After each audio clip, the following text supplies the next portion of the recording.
Welcome back to my channel Sahana ಲಾಗ್ಗೆ ತಮ್ಮೆಲ್ಲರಿಗೂ ಸ್ವಾಗತ. ಸೊ ಇವತ್ತು ನಾನು ಒಂದು ಮೊಟ್ಟೆ ಕಾಳಿನ ಸಾಂಬಾರನ್ನ ಹೇಗೆ ಮಾಡೋದು ಅಂತ ತಿಳಿಸ್ಕೊಡ್ತೀನಿ ಬನ್ನಿ. ಮೊದಲನೇದಾಗಿ ಇವತ್ತು ಪ್ಲೀಸ್ ಅದಕ್ಕೆ ಮುಂಚೆ ನೋಡೋಕ್ಕೆ ಮುಂಚೆ ನೀವು ಏನು ಮಾಡಬೇಕು ಅಂತ ಗೊತ್ತಲ್ವಾ.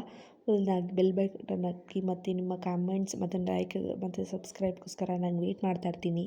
ನೀವು ಇದು ಮಾಡೋದ್ರಿಂದ ನನಗೆ ಮುಂದಂಥ ವೀಡಿಯೋಗಳಿಗೆ ಮಾಡಬೇಕು ಅನ್ನೋ ಉತ್ಸಾಹ ಬರುತ್ತೆ. Please like and share and comment.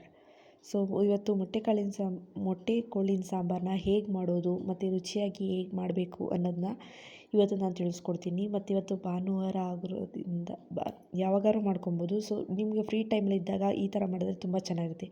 So ಬೇಗ ಸ್ಟಾರ್ಟ್ ಮಾಡೋಣ ಬನ್ನಿ. ಮೊದಲನೇದಾಗಿ ನಾನು 1.25 kg ಮೊಟ್ಟೆ ಕೋಳಿನ ತೊಗೊಂಡಿದ್ದೀನಿ. ಸೊ ನೀವು ಮೊಟ್ಟೆ ಕೋಳಿಲಿ ಅಂತಂದರೆ ಈ ಥರ ಬರುತ್ತೆ. ಸೊ ನೋಡಿ ಮೊಟ್ಟೆ ಅಲ್ಲೆಲ್ಲ ಬರುತ್ತೆ. ಅದರದಾಗಿ ಈಗ ಕುಕ್ಕರಲ್ಲಿ ಮಾಡ್ಕೊಂಬಿಡೋಣ, ಬೇಗ ಆಗುತ್ತೆ. ಸೊ ಅದರ ಮೊದಲಿಗೆ ಆಯಿಲ್ ಹಾಕ್ಕೊಳ್ಳೋಣ. ಒಂದು 2 ಟೇಬಲ್ ಸ್ಪೂನ್ ಆಯಿಲ್ ಹಾಕ್ಕೊಳ್ಳಿ. ಅದಾದಮೇಲೆ ಒಂದು ಈರುಳ್ಳಿನ ಕಟ್ ಮಾಡಿ ಚಾಪ್ ಮಾಡಿ ಹಸಿ ವಾಸನೆ ಹೋಗಿ ಫುಲ್ಲು ಒಂದು ಫ್ಲೇವರ್ ಬರುತ್ತೆ. ಆ ಫ್ಲೇವರ್ಗೋಸ್ಕರ ಅಲ್ಲಿವರೆಗೂ ಫ್ರೈ ಮಾಡಬೇಕು. ಆವಾಗಲೇ ಏನೇ ಮಾಡಿದ್ರು ನೀಟಾಗಿ ಬರೋದು. ನಾನು ಆವಾಗಲೇ 2 ಟೈಮ್ಸ್ ತೊಳೆದು ಇಟ್ಕೊಂಡಿದ್ದೀನಿ. ಇವಾಗ ಹಾಕ್ತಾಯಿದ್ದೀನಿ ಚಿಕನ್ನ ನೀಟಾಗಿ ಫ್ರೈ ಮಾಡಲಿ ಅಂತ.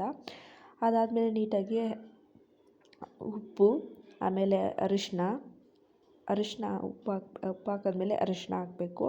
ಸೊ ಅದು ಹಾಕೋಕ್ಕೆ ಮುಂಚೆ ನೀಟಾಗಿ ಫ್ರೈ ಆಗೋ ಥರ ನೀಟಾಗಿ ಮಿಕ್ಸ್ ಮಾಡ್ಕೊಳ್ಳೋಣ.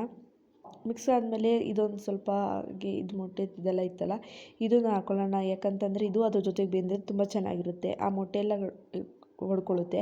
ಸೊ ಅದಾದಮೇಲೆ ಅರಿಶಿನ ಪುಡಿನ ಒಂದು ಸ್ವಲ್ಪ ಒಂದು 1/4 ಟೇಬಲ್ ಸ್ಪೂನ್ ಅರಿಶಿನ ಪುಡಿ ಹಾಕ್ಕೊಳ್ಳಿ. ಅದಾದಮೇಲೆ ನೀಟಾಗಿ ಮಿಕ್ಸ್ ಮಾಡ್ಕೊಳ್ಳೋಣ. ನೀಟಾಗಿ ಮಿಕ್ಸ್ ಮಾಡ್ಕೊಂಡಾದಮೇಲೆ ಒಂದು ಸ್ವಲ್ಪ ನೀರು ಹಾಕಿ ಇದು ಬೇಗ ಬೇಯಲ್ಲ. ಸೊ ಅದಕ್ಕೋಸ್ಕರ ನಾವು ಒಂದು 4 ವಿಷಲ್ ಹೊಡೆಸ್ಕೊಳ್ಳೋಣ. ಅದಕ್ಕೋಸ್ಕರ ನಾನು ಕುಕ್ಕರ್ನ ಪ್ರಿಫರ್ ಮಾಡಿದ್ದು. ಯಾಕಂದರೆ ಬೇಗ ಆಗುತ್ತೆ, ಅದಕ್ಕೋಸ್ಕರ ಕುಕ್ಕರ್ನ ಪ್ರಿಫರ್ ಮಾಡಿದ್ದೀನಿ. ಬೇಕಾದರೆ ನೀವು ತಪ್ಪಲೆಯಲ್ಲೂ ಕೂಡ ಮಾಡ್ಕೊಬೋದು.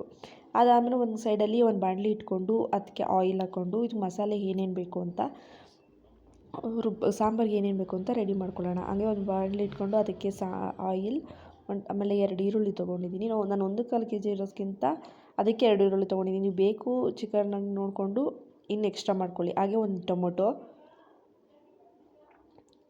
ಆಮೇಲೆ ಶುಂಠಿ ಆದಮೇಲೆ ಹಂಗೆ ಬೆಳ್ಳುಳ್ಳಿ, ಒಂದು 2 ಬೆಳ್ಳುಳ್ಳಿ ತೊಗೊಂಡು ಫುಲ್ ಗೆಡ್ಡೆ ಇರೋದು 2 ಬೆಳ್ಳುಳ್ಳಿ ತೊಗೊಂಡಿದ್ದೀನಿ.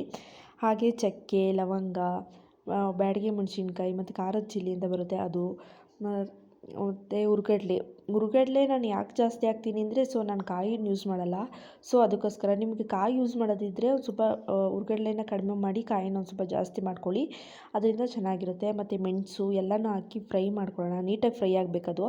ನೀಟಾಗಿ ಫ್ರೈ ಆದಮೇಲೆ ಅದೇ ಥರನ ಫುಲ್ಲು ಆರಕ್ಕೆ ಬಿಟ್ಟಾದಮೇಲೆ ಈಗ ಮಿಕ್ಸಿಗೆ ಹಾಕ್ಕೊಂಡು ಅದಕ್ಕೆ ಆರಾದಮೇಲೆ ಜೊತೆ ಕೊತ್ತಂಬರಿ ಸೊಪ್ಪು ಆದರೆ ಪುದೀನಾನು ಹಾಕ್ಕೊಳ್ಳಿ ಮತ್ತು ಗಸಗಸೆ ಹಾಕ್ಕೊಂಡು ಹಾಗೆ ಒಂದು ಸ್ವಲ್ಪ ನೀರನ್ನ ಆ್ಯಡ್ ಮಾಡಿಕೊಂಡು ಗ್ರೈಂಡಾಗಿ ರುಬ್ಕೊಂಡಾದ್ಮೇಲೆ 1 ಟೇಬಲ್ ಸ್ಪೂನ್ ಹಂಗೆ ಧನಿಯಾ ಪೌಡರ್ ಹಾಕ್ಕೊಳ್ಳಿ. ಧನಿಯಾ ಪೌಡರ್ ಹಾಕ್ಕೊಂಡು ಒಂದು ಸ್ವಲ್ಪ ಆ್ಯಡ್ ಮಾಡಿ ಹಾಗೆ ನೀರನ್ನ ಆ್ಯಡ್ ಮಾಡಿಕೊಂಡು ರುಬ್ಕೊಂಡಾದ್ಮೇಲೆ ನೋಡಿ ಇಲ್ಲಿ 4 ವಿಷಲ್ ಆಗಿದೆ. ಇದು ಬೆಂದಿದೆ, ಈಗ ಆಲ್ಮೋಸ್ಟ್ ಬೆಂದಿದೆ, ಒಂದು 90% ಅಷ್ಟು ಬೆಂದಿದೆ. ಆಮೇಲೆ ರುಬ್ಬಿರೋ ಮಿಶ್ರಣನ ಅದರೊಳಗಡೆ ಹಾಕಿ ಮಿಕ್ಸ್ ಮಾಡಿ ಕನ್ಸಿಸ್ಟೆನ್ಸಿ ಎಷ್ಟಿದೆ ಅಂತ ನೋಡಿ ಚೆಕ್ ಮಾಡಿ. ಆಮೇಲೆ ಇನ್ನೊಂದು ಏನಂತಂದರೆ ಉಪ್ಪನ್ನ ಆ್ಯಡ್ ಮಾಡ್ಕೊಳ್ಳಿ. ಯಾಕಂತಂದರೆ ನೀವು ಈಗ ಸ್ವಲ್ಪ ನೀರನ್ನ ಆ್ಯಡ್ ಮಾಡಿಡ್ತೀರಲ್ವ, ಸೊ ಅದಕ್ಕೋಸ್ಕರ ಉಪ್ಪನ್ನ ಆ್ಯಡ್ ಮಾಡ್ಕೊಳ್ಳಿ. ಹಾಕೋದ್ರಿಂದ ನಿಮಗೆ ಅದು ಉಪ್ಪು ಅನ್ನೋದು ಸರಿಯಾಗಿ ಸಿಗುತ್ತೆ. ಅದಕ್ಕೋಸ್ಕರ ಉಪ್ಪನ್ನ ಆ್ಯಡ್ ಮಾಡಿಕೊಂಡು ಕನ್ಸಿಸ್ಟೆನ್ಸಿ ಎಷ್ಟಿದೆ ಅಂತ ಚೆಕ್ ಮಾಡಿ. ಕನ್ಸಿಸ್ಟೆನ್ಸಿ ನೋಡಿಕೊಂಡು ಚೆಕ್ ಮಾಡಿ. ಈಗ 2 ವಿಷಲ್ಸ್ನ ಕೂಗಿಸ್ಕೊಳ್ಳೋಣ. ನೋಡಿ ಕನ್ಸಿಸ್ಟೆನ್ಸಿ ಈಗ ನನಗೆ ಇಷ್ಟು ಸಾಕು ಸಾಂಬಾರು. ಸೊ ಅದಕ್ಕೋಸ್ಕರನ ಇದನ್ನು ಹಾಕಿಟ್ಕೊಳ್ಳಿ. 2 ವಿಷಲ್ ಸಾಕು. ನೋಡಿ ನಾನು ಆವಾಗಲೇ ಇದನ್ನು ಕ್ಲಿಪ್ಪಿಂಗ್ಸ್ ತೊಗೊಳೋದು ಮಿಸ್ ಆಗೋಗಿತ್ತು. ಸೊ ಅದಕ್ಕೋಸ್ಕರ ನೋಡಿ ಎಷ್ಟು ನೀಟಾಗಿ ಎಷ್ಟು ಚೆನ್ನಾಗಿ ಬಂದಿದೆ. ನಾನು ಬೇರೆ ತಾಪ್ರೆಗೆ ಚೇಂಜ್ ಮಾಡಿ ಮತ್ತು ಆಮೇಲೆ ನೋಡಿದೆ ನಾನು ಯಾವುದೇ ಥರ ನಿಮ್ಗೆ ಯಾವ್ದು ತೋರಿಸಿದ್ದೆ ಅದನ್ನೇ ಇದೆ. ಸೊ ನೀವು ಯಾಕೆ ಒಂದ್ಸತಿ ಈ ಥರ ಟ್ರೈ ಮಾಡ್ಬೋದು. ಒಂದೇ ಥರ ತಿಂದು ಆಮೇಲೆ ಇದ್ರ ಜೊತೆಗೆ ಮುದ್ದೆ ಸಾಂಬಾರು ತಿಂದು ಹೇಗಿದೆ ಅಂತ ನೀವು ಒಂದ್ಸತಿ ರೆಸಿಪಿನ ಚೆಕ್ ಮಾಡಿ ಯಾವ ಥರ ಬಂತು ಅಂತ ಕಮೆಂಟ್ಸಲ್ಲಿ ತಿಳಿಸಿ. Thank you for the watching. Please subscribe and watch and ಸಹನಾ ಲಾಗ್. Thank you so much and please watch and share and thank you. ಹಾಗೆ ಪ್ಲೀಸ್ ಆ್ಯಂಡ್ ಸಬ್ಸ್ಕ್ರೈಬ್ ಮಾಡಿಕೊಂಡು thank you for watching. Thank you so much for watching.